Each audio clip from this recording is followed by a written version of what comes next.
Look how far this has come. I've been coming here for the past 2 years delivering.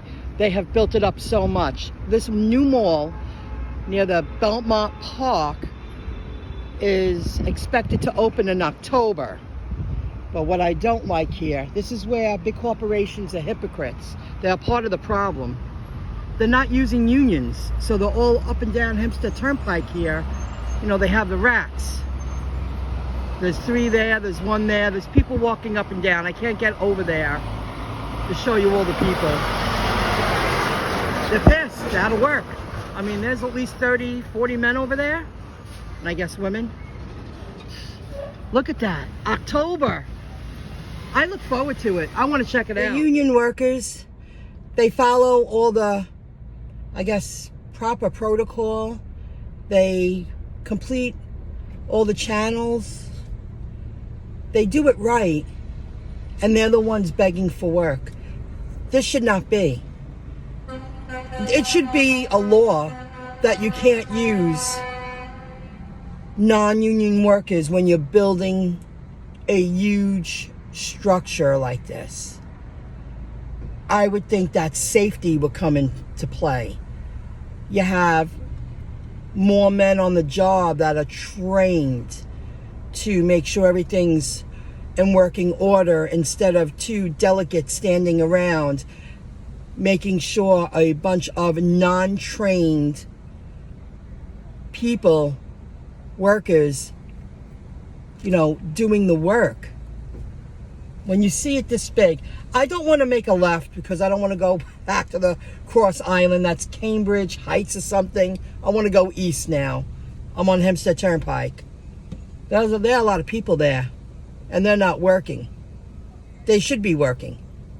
You know, it's like on a smaller scale, it's like the cashiers. It's nice to have a couple of scan and goes, but you have built-in security when you have, you know, a handful of great quality workers doing their job. Get rid of the ones that aren't good and keep the ones that are, because they're built-in security when they're cashing you out. It's the same, I guess, analogy. I think I'm saying that right, but you know what I mean. I think I explained it enough that you understand what I'm saying. I didn't take a screenshot of it, but it's $27 and change from Uber. And I'm going to Food Town. I'm going to do it. And I already reviewed the shopping list. It's a lot of little items. And I have ice for the ice cream, but no cases of water. I'm going for it. 27 and change, I'll do that. I usually just drive by this. This is Merrick Avenue, and there's a little food town here. I hope this isn't a clickbait thing with the tip. I wish I took a screenshot, but we'll soon see when it all, you know, rolls out showing the pay. I'm doing this because I don't want to drive around aimlessly. I completed that bulk delivery to Elmont, and I was 10 miles an hour all the way to East Meadow. So I said, let me pull over. Let me go to the Walmart East Meadow instead of going all the way to Levittown. And Uber, I turned on Uber. Spark, there was nothing going on. I gave it 5 minutes. They wanted me to go to Valley Stream, and no. So I turned on Uber, and I got this $27 payout. We'll see. This is a nice size. I've never been in here, but it's a smaller store. So let's see how it goes. I'll keep that in mind because this is a lot closer than home. It's a lot closer to home. And I'm glad I didn't go all the way to Levittown. You know, I stayed in the East Meadow area, and I turned on Uber, and this popped right up. So I'll keep it in mind. So stay tuned. Let's see how it goes. At the beginning of my shopping, the customer reached out. They thanked me. If you need anything, don't worry. I'll be tipping you after. I know you're working hard. I was literally just discharged home from the hospital 5 days post-op brain surgery. So this is a huge help to me, and I appreciate it. So I wrote back, thank you. I shop all the time. No problem. I wrote, thank you for being kind. See you in a bit. Then she writes, of course, I respect and appreciate you doing it so much. I just wanted you to know. And don't stress if there isn't something or whatever, anything I can get right now. It's so helpful. Or whatever, anything I can get right now is so helpful. Then I wrote some stuff. I use insulated bags, no problem, and ice, which is true. Now this I forgot because she kept texting me, and I didn't mind it because it didn't feel weird. I was like, who in the world would say that unless it was true? And when I got to the drop off, it was true. The husband told me my wife just had brain surgery, and she just wanted to use the app. He had a couple of kids there. He was so appreciative. And I forgot to look at the little Debbie, and she wanted to pay out of pocket if need be, if I couldn't add it to the app. But I forgot, so I did my best. She just kept texting and texting. But she did write, whatever works for you, just a little show of appreciation. And I don't know if they take fees or whatever, so I like to make sure my person gets it. She wanted to Zelle me the tip, but instead, her husband gave me cash. She just felt so bad, this lady, especially in a big annoying order like this. I feel bad. It wasn't that big. I mean, yeah, there was like 40 items, but they were easy items to grab. And, you know, it all worked out great. She needed the service. She wasn't lying. You know, at first I thought it was a little weird, but then I said, who would make that up? And her husband said, yes, she just got home. And thank you. And he was like, oh, thank you. I laid everything on their step, and they were just happy people, like she was home. And he gave me $15. Let's see how this works. They don't have the 2 count, so can't find item. They want me to get the larger one. Okay, they have one of those. I only have 2. Popular product. Found replacement. Enter quantity. I didn't have to scan it. Got it. They're sending it for review. Got it. Can't find item. They have those, but the ones in my hands are a better fit as a replacement. See more options.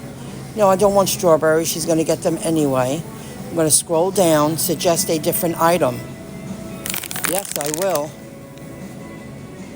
The better fit. $4.99.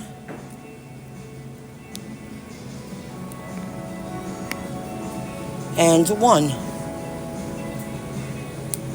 Wow. They've made it better, this app.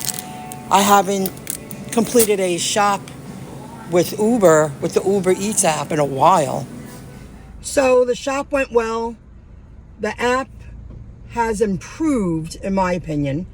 I haven't completed a grocery shop like that with Uber Eats 4 months. And he gave me $15 in cash. So that's 27, 28, 29, 30, 1, 2, $32. I took my time. It was an easy store to shop. Very nice size store and fully stocked. It wasn't so huge where, you spend 20 minutes walking without grabbing anything. I like the smaller stores. Very much so. So that went well. The app has improved. And now I'm just going to show you something. I pulled over to sit in the shade, regroup before I drive to the next pickup. I would rather be 10, 15 minutes early than late. And I just witnessed this man. He picked up his dog's stuff, but look what his dog did. And then I witnessed him get into his car and drive away. He don't even live on the street. It was right in front of me. You could tell he was kind of embarrassed. However, the dog was older. I think you know your dog does this. That's why he jumped into the car and drove away. He didn't drive someplace, walk someplace like he's a couple of homes away, like you walk your dog in your neighborhood. Not many people get into a car, to drive someplace to walk their dog. But when you see this, you'll understand what I mean. I was just like, I can't believe he's just leaving that there. He didn't even try to kick it. He didn't care. Look at this. There was no dirt there. None when I pulled up. In less than a minute, this man walked over here. His dog said, okay, this is the spot. And he kicked it. All that dirt. And he just left it there. Nothing like a good neighbor. But he's not a neighbor. I was like, is that guy getting in the car now? He probably does that because his neighbors probably bitch. What's your dog doing? This dog was older. You know your dog does that. That's crazy. I think that's nervy. He actually jumped in the car and drove away with his dog. I have to go to a different part of the neighborhood so I could drive away so I don't have to clean up the mess that my dog made. I mean, I was like, what the? He didn't even try to kick it. Nothing. Just picked up the stuff, got into the car and drove away. Picking up some hampers. See if it's right. You got it?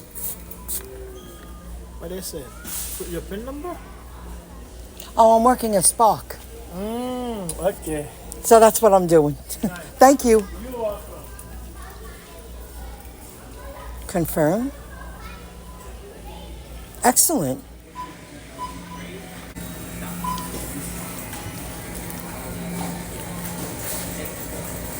I have been selected. Okay.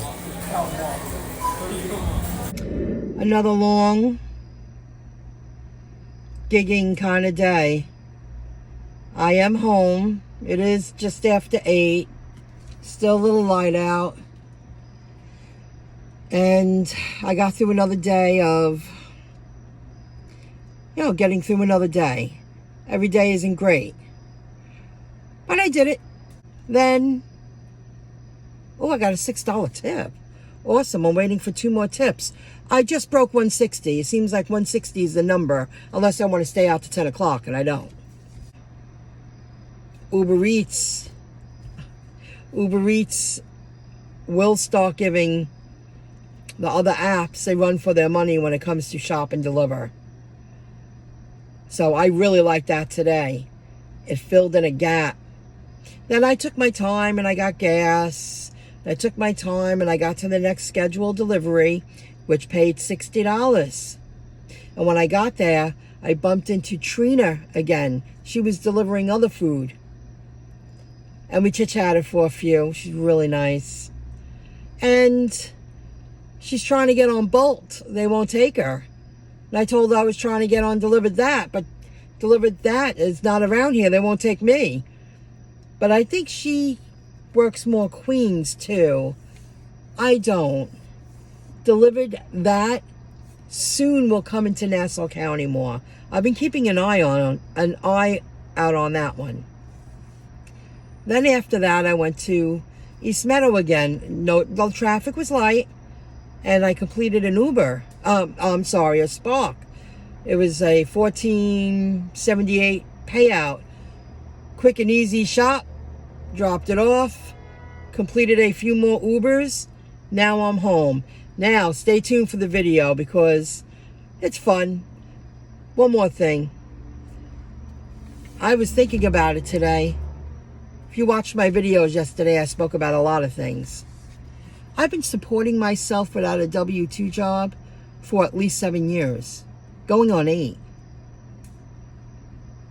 That's impressive. A lot of people can't do that. It's a lot more work. I've achieved a lot, accomplished a lot in those 8 years. Got a lot done, paid a lot of cash, gained a lot of skills, reorganized my entire life, got ready for my future. So my life continues to get easier to run. That's impressive. A lot of people, many people can't do that. Fear, worry, not me. I got tired of living the way most do. So I feel that 7-8 year itch, this is it. Something's got to give this year before the end of the year, because I've been hanging in there more so than most.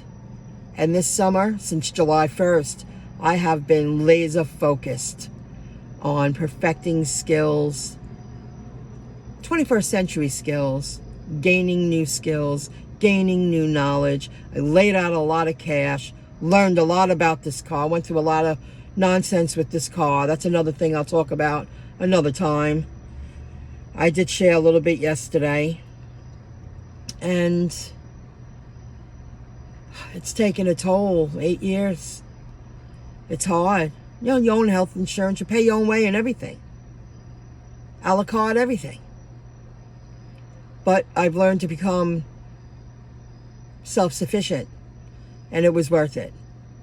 Because now, I mean, I feel a lot's going to go down, and there's going to be a lot more jobs lost and a lot more people struggling to work hard to keep the image they have now, because a lot of people, you know, it upsets them that they are not more than they are, because it's hard. And unless you make huge changes, nothing's going to change. You won't get better. So maybe I should put this at the end of the video. In the past 8 years, I have bettered myself with skills, but also took care of myself better. And, you know, I spent some money on my knees. The first round was a waste, but I am all about trying out alternative ways to help yourself live a more comfortable, live more comfortably. And that didn't work out, but the second alternative treatment did. And I would love to get another round, but it's pricey. And I did have my neck done, if you follow me. And I did have my stomach done. Those were two major purchases. In total, it was like $6,500, and most of it is paid off. And I've been working on that. I don't want to enter 2025 with any balance of that. I didn't want to wait for the perfect moment, because life will never be perfect. There will never be a perfect moment when you just keep saying that. So my knees, my body, and, you know, I would say in the past 8 years, I spent missing something. I am missing something, but it was for my health. I probably spent $10,000. I'll say $12,000. If you add everything up. Yeah, $12,000 in the past 8 years on myself, a la carte. You know, I'm not one of those people to say, I used to be. Is it covered by insurance? Sometimes you have to think outside of your box, because that's being forced to be limited when there are other options available to live more comfortably. And I'm including that in everything that I have done in the past 8 years. And of course, life. I was there for family and friends. I was there for special occasions. I was there while I was in pain. I kept it quiet. People didn't even know how much pain I was in. It's been a long journey. So I'm just so ready for the next chapter. And I still, but I'm also enjoying the journey to getting to the next chapter because the hardest part is over. Thank God. I've learned patience, and I've learned that when it's time to share something, if I want to share it, I will, if you follow me, since July 1st. And now today is August 21st. I have been alone more than I ever have been, but it needed to be done because I wasn't going to level up if I continued to let nonsense get in. To me, it's nonsense. I don't want to stay the same. I don't want to live another week, another month, another season, another year doing the same thing. Nothing really changing. I want massive, huge change. Well, that requires, sticking it out, not giving up, not getting sidetracked, staying focused, of course, dedicated, persistence, getting over your comfortable stage. It was time to level up, and it was hard. And what's so great about it is nobody could take credit for it. Nobody could say, well, you got that because of me. No. I got this because of me, my actions. And it's a great feeling to say, I created that. Nobody could take credit for it. So that's another thing that I thought maybe I would do this, speak like this in another video in September, but it felt right now. And it was a long summer, but I did enjoy the journey and the challenge. And I dealt with a lot of other things like everyone else. Life gets in the way if you allow it. Got to take care of stuff, but not everything needs to hold you back from where you're supposed to be. There comes a time you got to say, everything else don't matter. And if that bothers someone, that's not your problem. That's their problem. It's none your concern what someone over there or over there or over there feels and thinks about you. It don't matter.